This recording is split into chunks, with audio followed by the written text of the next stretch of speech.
noite. Novamente posso dar glórias a Deus pelo fato que podemos realizar este culto. Nós estamos com a igreja ainda fechada, com tristeza. Nossos irmãos não podem estar aqui, mas eu tenho comigo meu filho, minha nora e minha esposa, e eles têm sido alentos para mim, têm sido motivo de ânimo, de zelo, de entusiasmo, para que o trabalho da pregação não pare. Eu dou glória a Deus por isto. Então, que seja um culto.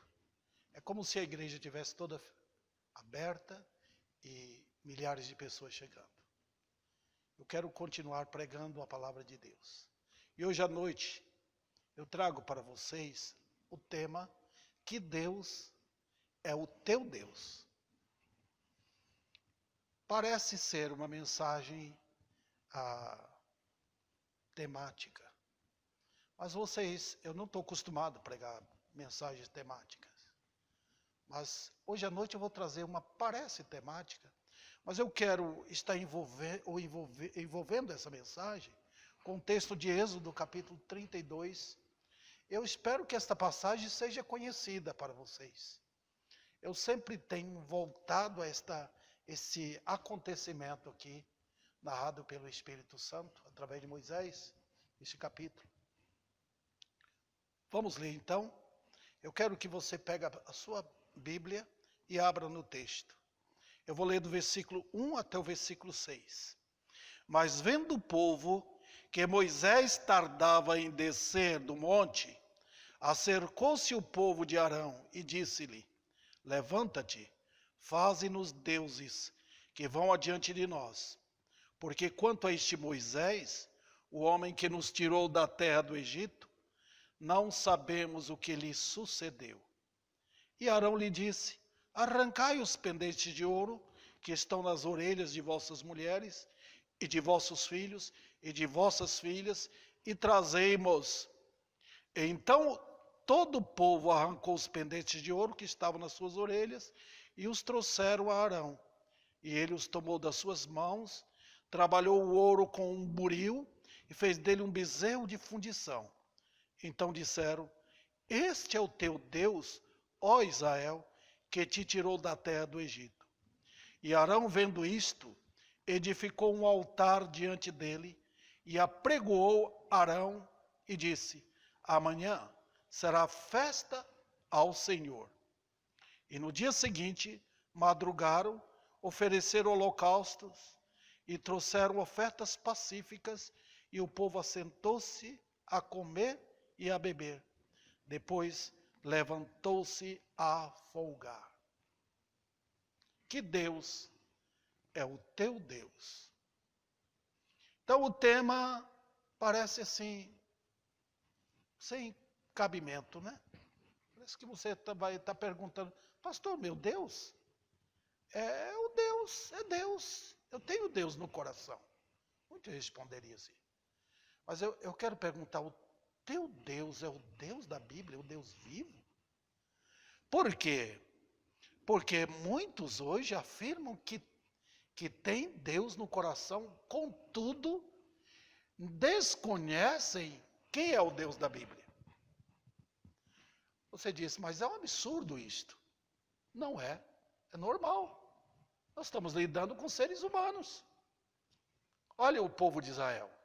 Olha o que aconteceu. E então, aqui eu quero abrir comentando sobre esse texto, porque o que aconteceu com Israel, lá na beira do Monte Sinai, é o que acontece hoje também, em outras circunstâncias. O que aconteceu ali? Olha, vamos lembrar o histórico de Êxodo. O livro de Êxodo, vocês que têm lido a Bíblia, traz-nos histórias maravilhosas, né? Mas devem ser compreendidas à luz da direção de Deus para nós. O povo de Israel estava mais de 400 anos, quase a história do Brasil. Incrível, né? quase 500 anos, lá no Egito. E durante muito tempo, aquele povo foi um povo que ficou debaixo das bênçãos de Deus através de José. Um povo abençoado lá. Mas quando passou o tempo e a história de José já tinha se ido embora, entrou outro faraó e escravizou o povo de Israel. E ficou muito tempo escravizado. Quando chegou o tempo de Deus agir, conforme vocês podem ver no comecinho de Gênesis, 400 e tantos anos, Deus, chegou o momento dele. Ele dizia, a hora, meu calendário está mostrando que chegou a hora. E a nação estava lá sob a dureza e o rigor de Faraó. Elementos pervertidos, que aproveitava do povo para maltratar o povo, escravizar. E foi a escravidão tão terrível que a Bíblia chama aquela escravidão, deu o nome de fornalha de ferro. Para vocês perceberem a dura escravidão que o povo sofreu. Mas como foi que Deus mandou Moisés e Arão apenas como agentes para transmitir o recado de Deus? Não foi Moisés que entrou e como ele pensava e exterminou com os egípcios. Foi a mão de Deus, através daquelas pragas e depois da morte dos primogênitos, e Deus livrou o seu povo com mão forte e poderosa. Nenhum israelita, nenhum deles, sequer puxou um canivete, por assim dizer, nem um facão para lutar.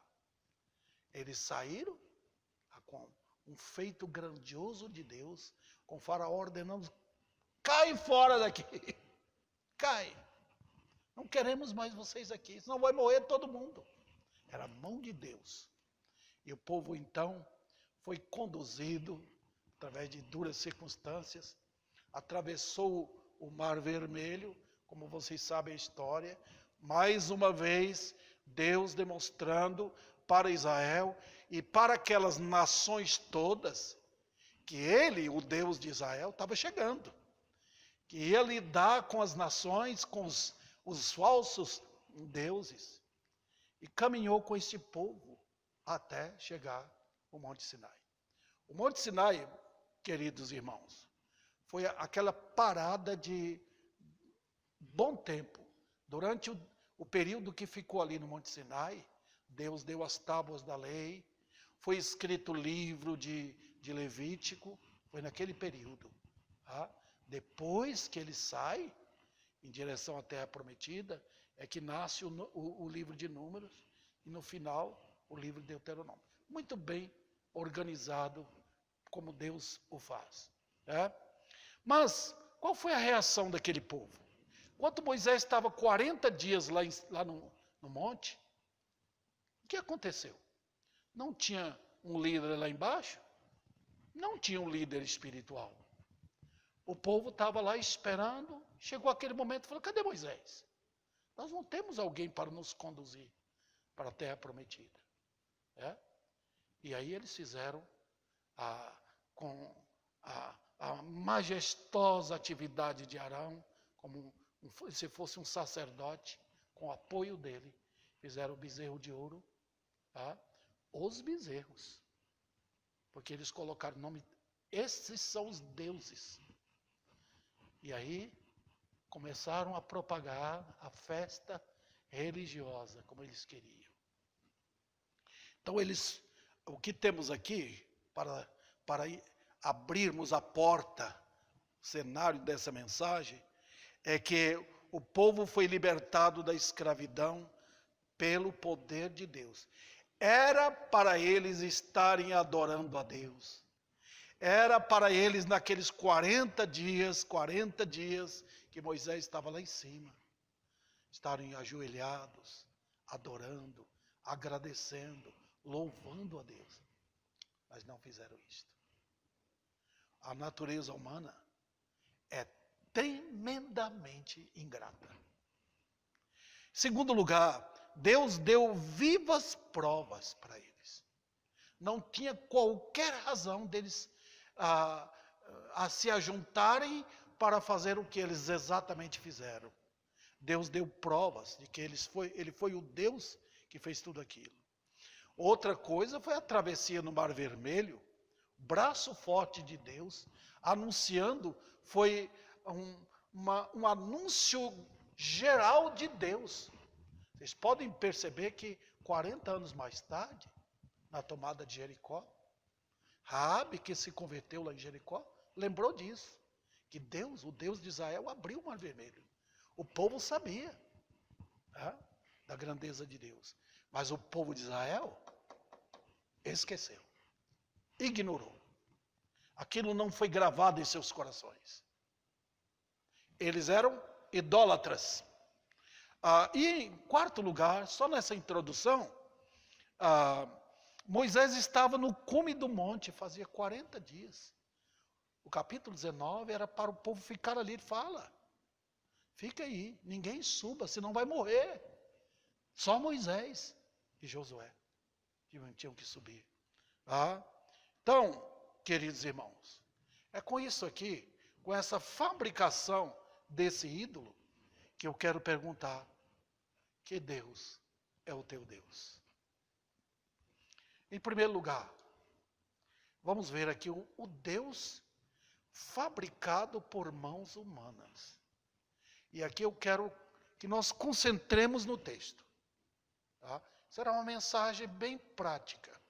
Mas eu quero mostrar o que é o conceito de idolatria que tem no homem.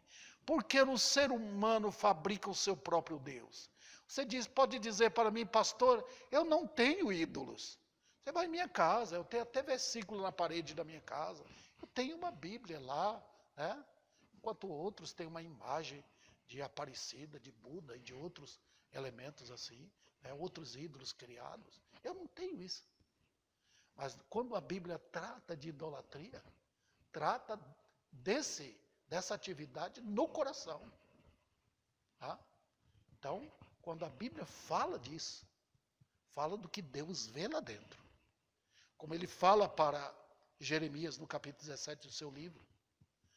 A idolatria tua, ó Israel, está gravada nas paredes do teu coração.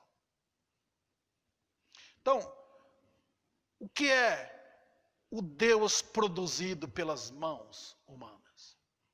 Nós vemos aqui, no texto, aquele povo. Então vamos dar uma analisada? Olha, a primeira lição que vamos dizer assim, emerge do texto é a seguinte: todo o conceito da divindade passa para as mãos de quem está criando o seu Deus. Quando eu crio um Deus diferente do Deus da Bíblia, eu passo a ideia de uma divindade que eu penso para aquele Deus. Foi assim com eles. Eles pegaram o bezerro de ouro, fizeram o bezerro de ouro. Por quê? Eles tinham na mente um conceito de um Deus. Isso é idolatria. Não é uma vida de fé. A fé transborda-se no Deus invisível. A fé não olha as aparências. A incredulidade olha. Deus é assim. Então eles pegaram a ideia. Lá no Egito, Deus mandou que matasse um bezerro. Então, o Deus de Israel é um bezerro. Olha a mentalidade. Eles não mudaram os seus corações e ninguém muda. Os anos que passaram no Egito, a vida que viveu lá, trouxe todo esse conceito idólatra de adorar animais, de adorar imagens, de adorar rios, de adorar sapo, de adorar rãs, adorar tudo que é da natureza, como faziam os egípcios. E eles trouxeram isto. Você pode notar, então, o quanto miseravelmente o homem age com idolatria. Então agora, para eles, o Deus que eles criaram é a criatura e não o Criador. É o Deus que eles puseram a mão, sentiram, tocaram, pegaram o melhor material, ouro, e fizeram o bezerro. Também, outro detalhe da divindade, queira ou não queira, você quer transmitir que aquela divindade criada por você é onipotente, onipresente e onisciente. Mas de uma forma errada, injusta. Porque como onipotente, você quer esse Deus para cuidar de você, para não deixar inimigos te atrapalharem, para livrar você dos perigos. Você quer um Deus desse tipo, que é um Deus onisciente, que sabe que o seu coração é assim, que não vai lhe frustrar em nada. E você quer um Deus onipresente, que esteja com você. Esse é o conceito de uma divindade que o homem tem quando fabrica seu ídolo. A segunda lição aqui, há uma unanimidade também quanto ao conceito de uma divindade fabricada. Por quê?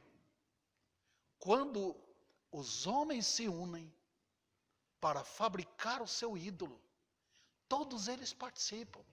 Na vida cristã, quando a divindade é o Deus da Bíblia, há um temor, todos têm a mesma fé, por isso que a Bíblia fala, todos participam, todos têm ânimo, todos cantam, todos se alegram, todos têm temor, todos adoram em espírito, mas na idolatria é diferente.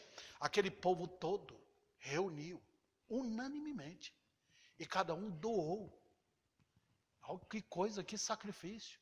As mulheres tiraram-se os seus brincos, também todos que tinham ornamento tiraram. Foi muita gente.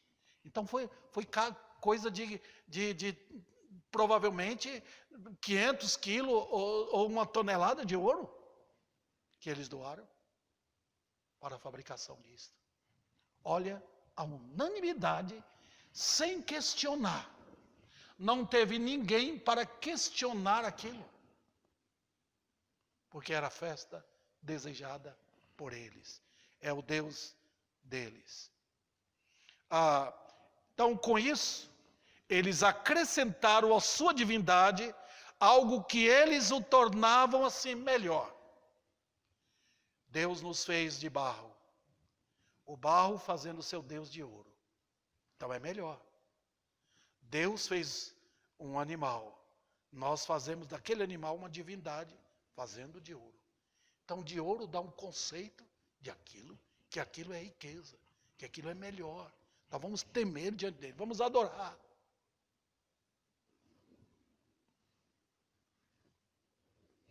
Também, queridos, houve uma aprovação geral. No conceito de divindade, só há mentira. E quando há mentira, não há contestação. É bonito, é belo, mas não tem fundamento. Onde buscar fundamento? Quando aquilo que eu quero, eu não busco vamos dizer assim, um fundamento certo, eu não tenho nenhum documento para aquilo. Qual era o documento que eles tinham? Observe o texto. Diz o seguinte: são estes, conforme o texto, ó Israel, eles passaram para a nação toda, para todo o povo de Israel. São esses deuses aqui, que te tiraram da terra do Egito. Essa era a confissão de fé. Os crentes fazem a confissão de fé. Fazem. Então, vamos pegar aqui o conceito de divindade que eles tinham. Estes são os teus deuses que te tiraram da terra do Egito. E agora, queridos, olha que coisa. Trocaram a divindade. O Deus verdadeiro, invisível, não é o nosso Deus. Nosso Deus é esse, que a gente pode tocar, ordenar, falar com Ele, Ele não vai falar conosco. Nota, um Deus mudo, surdo, um Deus que não se move, é movido pelo homem. Essa é a divindade que os homens buscam. E ainda colocam uma teologia, timbram uma teologia ali. Que coisa. Estes são os teus deuses. Que fundamento tem? Olha o que Deus fez no Egito. Olha o Deus que era para ser adorado, temido, obedecido. E agora são esses ídolos ali, feitos de ouro, bonitos, belos, atraentes aos olhos. Então, queridos, observem bem que nós estamos sempre fazendo nossa confissão. Qualquer divindade faz você abrir a boca e confessar. Você é exatamente, religiosamente falando, aquilo que é o seu Deus. Se o seu Deus for uma mentira, você terá uma confissão mentirosa. Não terá a Bíblia como fundamento. Deus só tem um elemento que nos dá firmeza na fé: a sua palavra.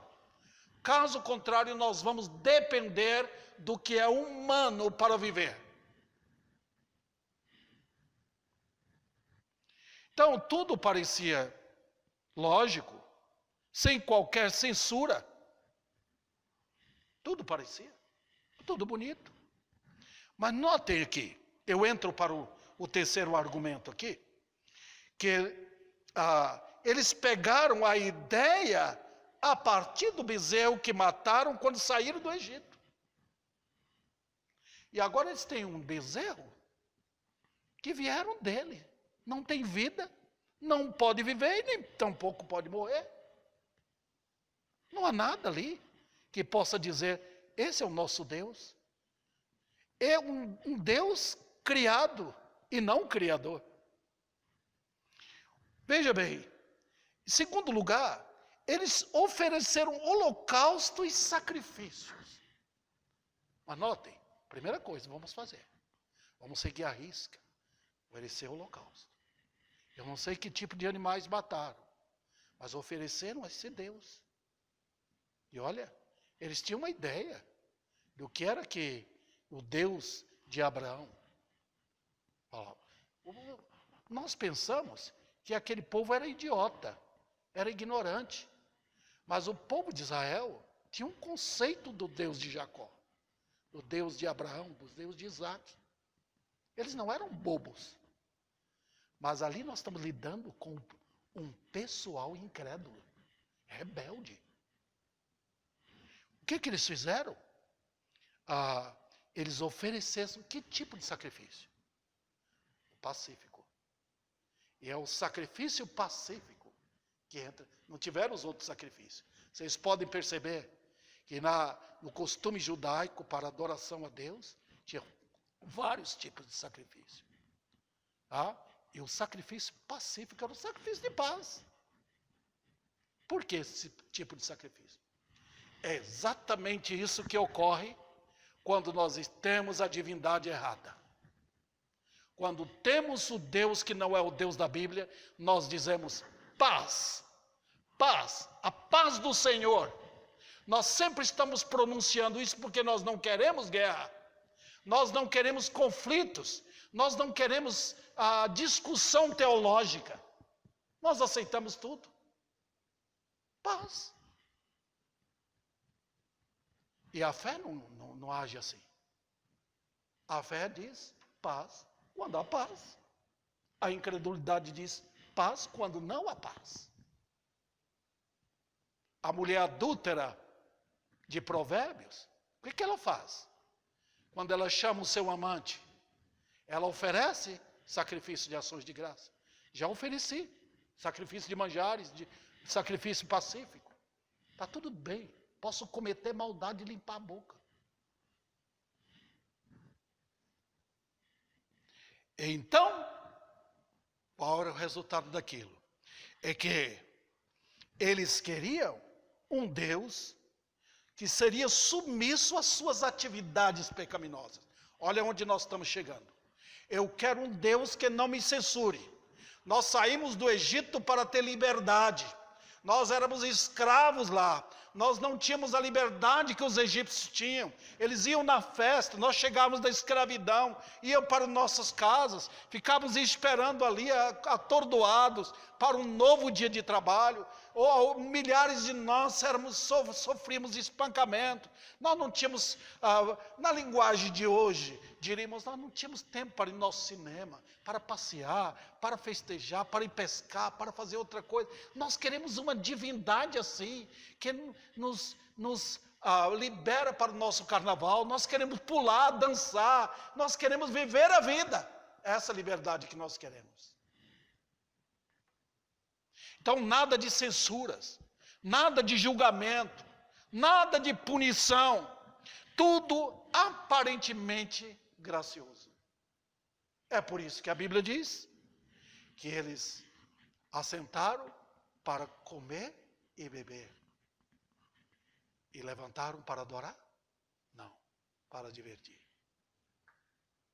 Quando Moisés desceu do monte, ele presenciou um verdadeiro carnaval. E a Bíblia fala sobre isto, que eles ofereceram sacrifícios aos demônios. Então, se o teu Deus não for o Deus verdadeiro, você estará direcionando a adoração a demônios. Por quê? Para o seu bel prazer. Eu quero curtir a vida. Eu quero andar como eu quero. Não é essa a divindade de hoje? Não é isso que propõe a nova era? Não é esse o tipo de Jesus, o bezerro de ouro que eles têm feito? E muitas igrejas se associaram?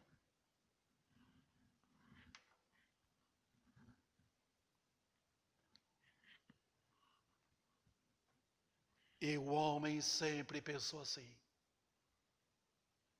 Enganoso é o coração, desesperadamente corrupto. Que triste. Vamos para o segundo ponto aqui, porque eu quero mostrar nosso coração, à luz da Bíblia, conhecendo quem é o meu Deus e o teu Deus. Em primeiro lugar, à luz da Bíblia, o teu Deus é fabricado num lugar só, no coração. O que os homens fabricam, colocam nas suas igrejas, as imagens de esculturas, isso é o que nós podemos ver. A história do mundo é uma história de idolatria. Os homens não mudaram, os homens são a mesma coisa hoje. O teu Deus, o teu ídolo que está em tua casa, é aquele que é fabricado em teu coração. Muitos expõem, mas muitos escondem também. Eu quero mostrar isso aqui. Vamos lá. Se você precisa de uma divindade humana, então, uma divindade que propõe suas vaidades,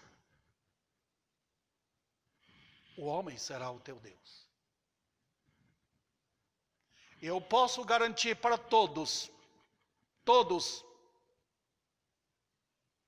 que um pastor pode ser teu ídolo, o padre, o papa, o missionário, uma oração de alguém que prega bonito, porque pode ser o seu ídolo.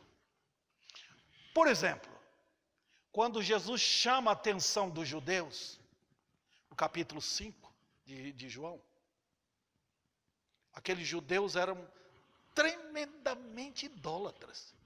Parecia que não. Mas eles eram sim.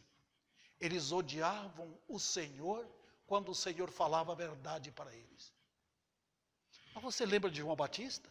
Quem pode imaginar João Batista? Um homem de Deus, um homem que pregava com poder. Mas sabe, João Batista levou muitos discípulos dele a Cristo. Nós vemos isso em João capítulo 1. Quando ele estava chegando ao final do seu ministério, ele apresentou Jesus, é aquele lá. Eu não sou digno dele. Eu não sou digno nem de desatar as alparcas dele. Né? Mas o que aconteceu? Jesus chamou a atenção de muitos judeus que veneravam João Batista. Quando ele diz o quê? João 5. João era a luz que brilhou por pouco tempo. E vocês se divertiram com essa luz. Esse talvez seja teu Messias. Esse é o homem de Deus que nós queremos. Mas foi uma luz que brilhou por tanto tempo, pouco tempo. Você pode ter essa divindade. Quando chega alguém que chama atenção, um pregador que chama atenção, alguém que ora bonito, ou aquele elemento que está até usando a Bíblia para encantar você e seduzir você, ele se torna seu ídolo. Porque o que o ídolo faz? O ídolo exatamente vai propor uma vida mais fácil para você. Ele vai assegurar para você que sua vida está bem. Ele passa a mão na sua cabeça, ele diz, está tudo bem, vai em paz. E ele então se torna o seu ídolo. Pode acontecer dentro de uma igreja, onde você venera o pastor, enquanto o pastor não fala o que você deve ouvir. Israel queria forçar Deus a sustentar suas paixões em pleno deserto por não aceitar os caminhos de Deus. Alguns falam, sou de Jesus, nós somos de Jesus. Mas na hora H, na hora de seguir o Senhor, na hora de enfrentar o deserto, de caminhar em santidade de vida, de voltar para Deus, de colocar a vida, a família, tudo sob a direção de Deus, abandonar o mundo, não querem o Jesus da Bíblia. Israel pulou de alegria quando saiu, mas no caminho saltou de raiva. Nós queremos que o Senhor abra uma mesa no deserto. Eles desafiavam o próprio Deus.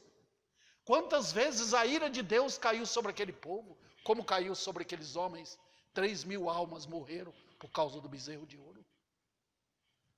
É assim que o homem é. Nós queremos um Jesus que nos salva do inferno, mas nós não queremos segui-lo. Segundo lugar, o seu Deus não é o verdadeiro Deus. Por quê? Quando? Ao provar seu viver quando estiver sozinho. Quando a liderança humana falhou. Muitos são assim. Tem filhos que seguem os pais enquanto eles estão sob a custódia dos pais. Estão ali indo na igreja, eles vão também. Mas quando eles chegam a uma determinada idade, quando eles passam a viver sozinhos, cuidar das suas vidas, eles abandonam. Não querem mais. Não querem o Deus dos seus pais. E vivem sozinhos. É a vida em solidão. É a vida só no mundo que vai mostrar quem é o seu Deus. É o seu Deus, aquele que está na sua casa, que comanda os seus olhos, que observa tudo, que você teme. É esse o seu Deus?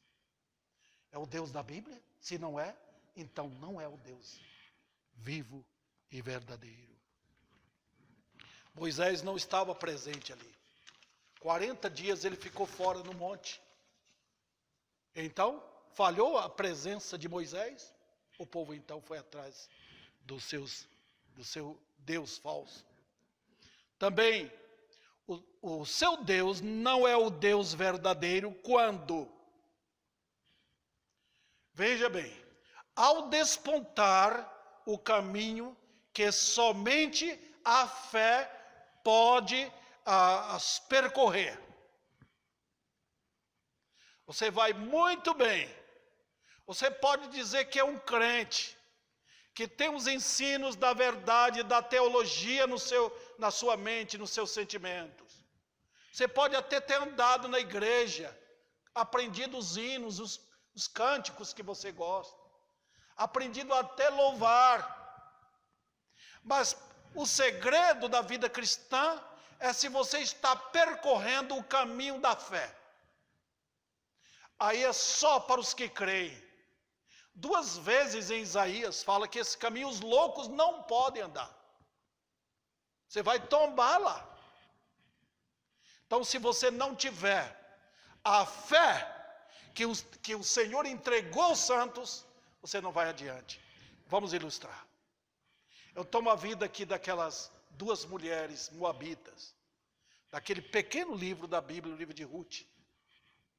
Orfa e Ruth. O destaque é Ruth. Por quê? Ela aparece com uma fé de uma crente. Ela creu no Deus da sogra dela. Ela viu na sogra dela a disposição de uma fé simples, humilde e consagrada.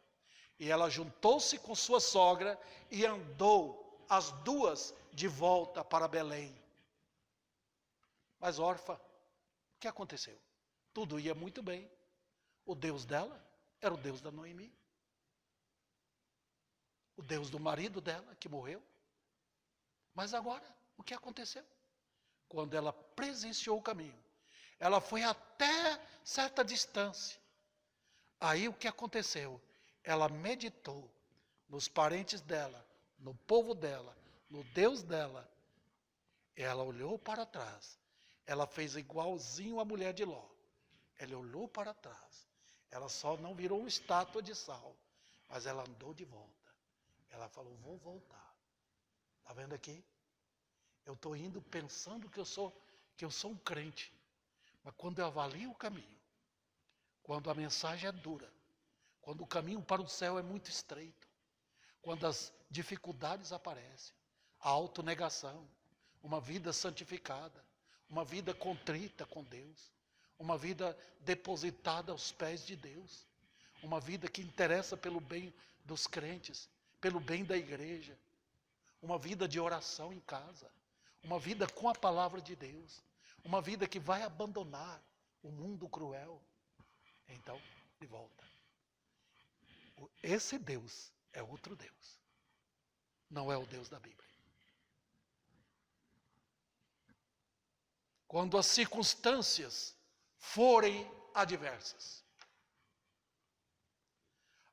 Hoje o Deus deste mundo é o chamado Deus da prosperidade.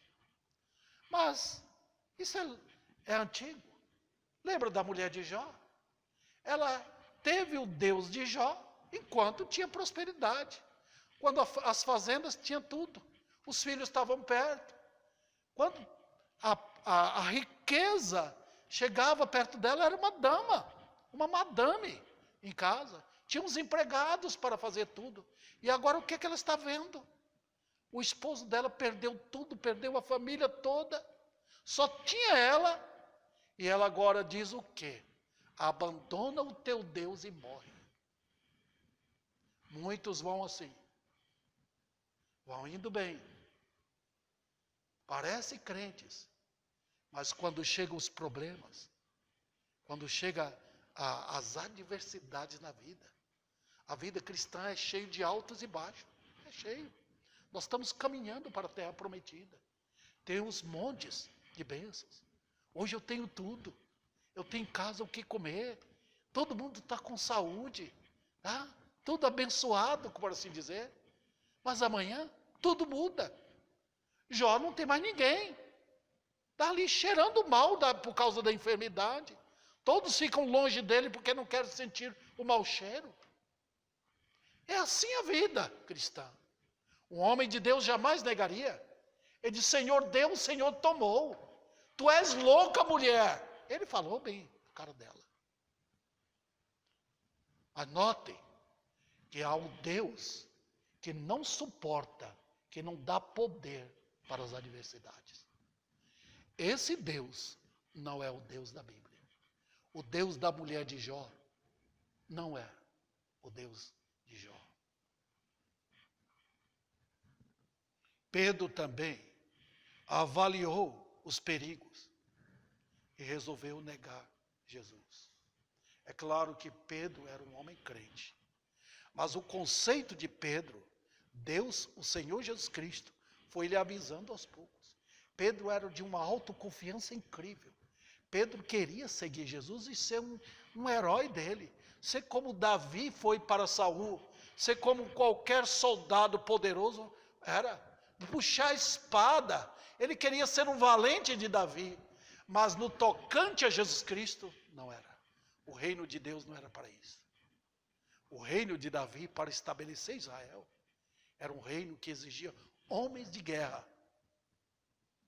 Ao acompanhar Jesus, tinha que ser homens quebrantados, humilhados, que não usasse espada. Cristo estava indo para a cruz. Cristo não estava indo para enfrentar o exército romano. Ele estava indo para enfrentar a guerra espiritual contra o diabo, contra a ira de Deus, por assim dizer, e contra o mundo. Pedro não foi chamado para isso. Então ele se viu deslocado, porque o seu conceito de vida era diferente. Foi aí que o Senhor o abandonou completamente. E ele mostrou que era capaz de negar perante uma mera criada.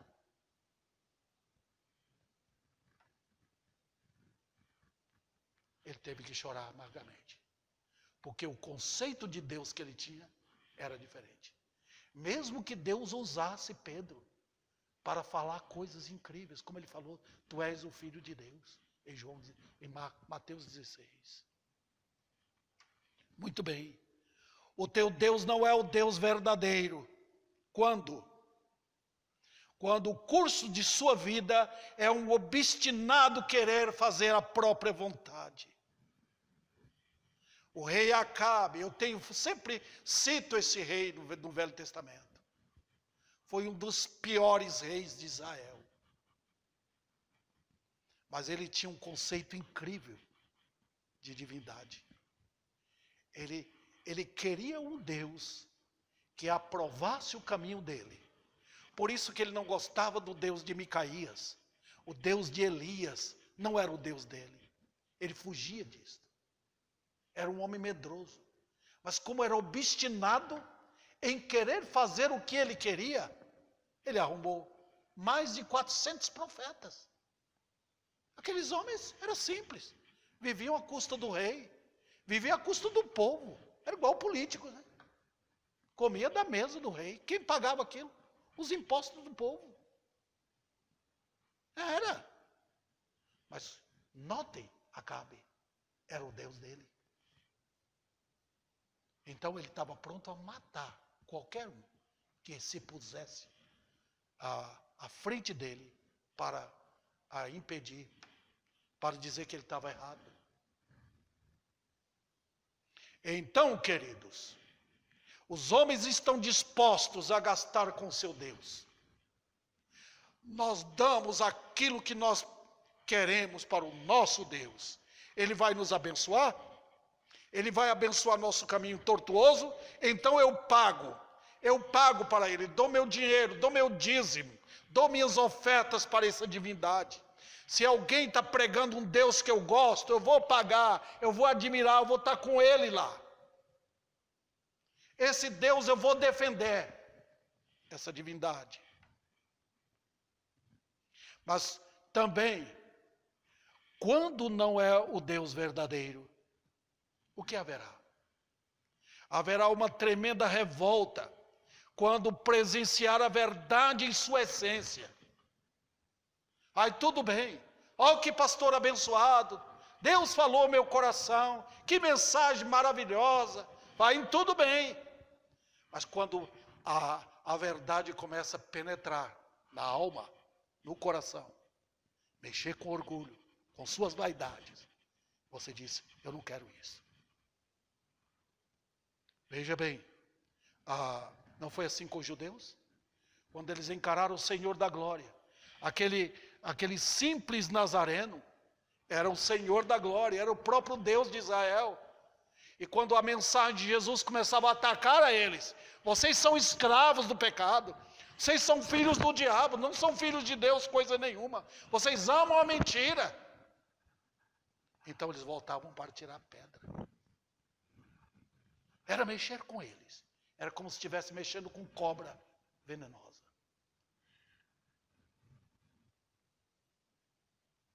Lembra dos judeus lá em Jerusalém?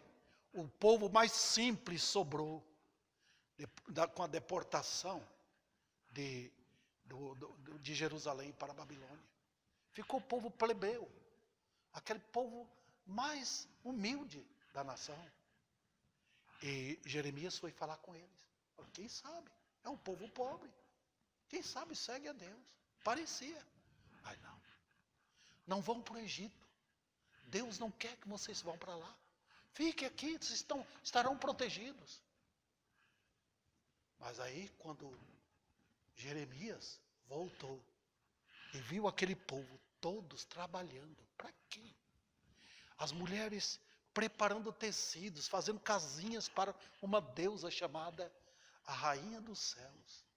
Desde aquele tempo eles adoravam a suposta Maria, a suposta Aparecida, a Rainha dos Céus. Muito antes de Cristo vir, aquele povo adorava. E estava ali Jeremias falando com eles. Eles falaram o quê? Não, nós sofremos agora, porque nós não obedecemos à Rainha dos Céus. Olha onde está o coração do homem no pecado. Longe de Deus. Pronto para morrer. Mas não abandona seus ídolos. Qual é o seu Deus? Deus que você segue e confessa todo dia. Esse é o seu Deus. Por detrás do seu ídolo, tem Satanás que falsifica tudo, tornando tudo belo, lindo, crente, de Deus, do Espírito, com algumas pinturas de versículos bíblicos, com alguns ideais de louvor e adoração. Esse é o seu Deus. Muitos vão ficar aterrorizados naquele dia, quando descobrirem que Cristo nunca foi o Senhor das suas vidas. Nunca foi. E Jesus vai dizer o que para tais pessoas? Nunca vos conheci. Nunca. Mas Senhor, o Senhor estava conosco. Olha, eu falei do teu nome, expulsei demônios, fiz maravilhas pelo teu nome. Nunca vos conheci. Apartai-vos de mim, vós que praticais iniquidades. Que triste situação. Mas eu quero ir agora para a última parte. O Deus de misericórdia. Eu não poderia terminar a mensagem se não fosse assim. Porque eu tenho que falar dessa parte abençoada da graça de Deus. Enquanto Israel, aquele povo rebelde, fabricava seu Deus lá embaixo, o onipotente via tudo, o onisciente via tudo, o Deus de ira via tudo. Então, o que era impossível para Moisés, o que era impossível, o líder humano não estava lá. Quando os homens morrem, onde está o seu Deus? Foi isso que Deus falou para completar o maravilhoso livro de Deuteronômio. Onde estarão seus ídolos quando vocês ficarem sozinhos? Quando ficarem sob o terror da morte? Onde estarão? Foram embora. Quem vai lhes socorrer no momento da morte? Quem? Olha, o que era impossível para Moisés era o normal para Deus. Enquanto Moisés estava lá, olhando as tábuas da lei, Deus estava vendo o seu povo lá embaixo, adorando o bezerro de ouro. O que é que eles estavam fazendo? Eles estavam desprezando, blasfemando do Criador, do amor eterno de Deus e das provas da sua misericórdia. Na ausência de temor, eles estavam xingando a Deus. considerando Deus como Deus frouxo, incapaz, que abandona o povo. Eles não estavam vivendo pela fé. Não, eram incrédulos, não crentes, eram idólatras. Então o culto deles seria idólatra mesmo. Era uma blasfêmia. Eles estavam xingando diretamente a Deus. E é isso que o homem faz no pecado. E usando seus ídolos. Enquanto eles deleitavam no carnaval lá embaixo, vivendo em brincadeira, em orgia, se alimentando para fazer isso, ganhando forças para fazer isso, eles desconheciam os terrores de Deus. Eles ignoravam, pensavam que Deus era Deus de amor. Ele nos tirou de lá. Essa é a ideia que tem de Deus hoje, um Deus apenas de amor. Não é um Deus de ira. Mas eles ignoravam o fato de que a ira de Deus trovejaria sobre eles, cairia fatalmente sobre eles, para extingui-los da face da terra, não fosse a intervenção de Moisés. Eles desconheciam isso, e o Sinai estava abalado pela presença do Santo de Israel. E eles ignoravam isto. Queridos, os homens não sabem o que significa a força de Deus. É por isso que eles buscam o ídolo. Eles desconhecem. Eles não sabem que Deus está vendo o que passa num quarto escuro. Que Deus conhece todo o seu pensamento, o mais íntimo. Que Deus sabe exatamente, já marcou o dia quando a ira dele vai despencar sobre a cabeça de homens e mulheres. Ele já sabe. Deus já sabe o fim, como sabe o começo. Foi tudo assim. Nós estamos lidando com onisciente, onipotente e onipresente. Israel também, eles achavam que suas ameaças não eram dignas de qualquer confiança. Eles achavam isso. Os homens também acham. Quando eles ouvem sobre a ira de Deus, eles passam por cima. Eles ignoram. Israel, nos dias de Jeremias, ignorava os avisos de Deus. Até que veio o castigo. Muitos chegam, quando vem o castigo, chega tarde demais. Gritam, pedem oração. E Deus não ouve mais. O tempo da graça findou. O tempo da misericórdia passou. Israel também não sabia que tinha um amigo lá, Moisés.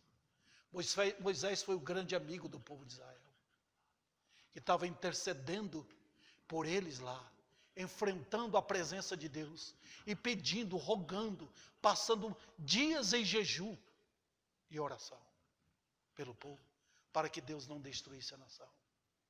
E ele não ficou apenas aquele tempo, foi muito tempo que Moisés enfrentou, para Deus não destruir aquele povo, pela zombaria daquele povo. Eu vejo os homens hoje brincando com o pecado, achando que Deus não é capaz de fazer o que ele faz.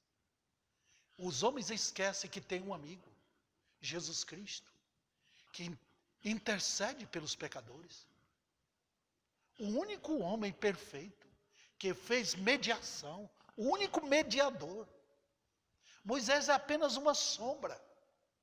É uma ilustração da glória de Cristo como homem, amigo, que intercede pelos pecadores, que salva. É por isso que nós, os pregadores, estamos pregando sobre a ira de Deus, o trovejar dessa ira. Se os pecadores não se arrependerem dos seus pecados, confiarem nos seus falsos deuses, vão perecer, porque estão brincando com Deus. Agora, para encerrar, a única prova de que seu Deus é o verdadeiro Deus. É um temor bíblico do Deus da Bíblia no coração. A verdadeira fé não promove mera gratidão, promove temor. Temor obediente. E é exatamente isso que nós não temos hoje. O cristianismo de hoje não promove temor, promove brincadeira. Eles se assentam para comer e levantam para divertir. Está acontecendo isso. Temor de obediência é um temor que abandona o mal, abandona o pecado, abandona o mundo por obediência a Deus.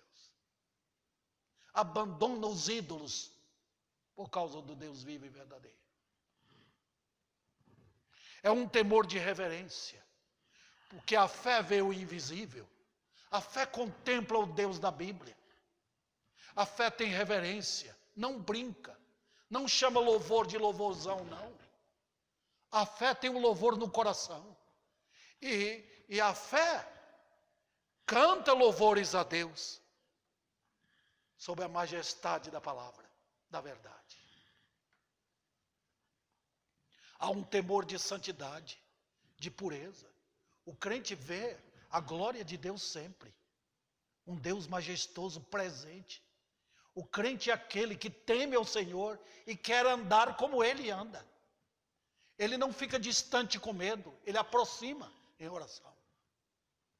Ele quer conhecer de perto o seu Deus. Temor que leva o santo a conhecê-lo mais e mais e andar com Ele aqui até a morte. Vendo que o mundo passa com suas paixões e quer andar com Ele até a morte. Quer ir para o céu, ser para sempre perfeito, igual Ele é. E então, tudo isso começa quando? Quando é que começa? Numa conversão sincera, num arrependimento sincero, numa busca ao Jesus da cruz, o Cordeiro que foi morto para tirar nossos pecados. Se você nunca conheceu esse Cordeiro, se você nunca foi a Cristo, você foi apenas a uma igreja, você não conhece o Deus da Bíblia. Converta-se a Cristo, no reconhecimento dos seus pecados e da necessidade de purificação pelo sangue. Incrível, para terminar aqui, a Bíblia dá uma ilustração de uma serpente que Deus mandou Moisés fazer.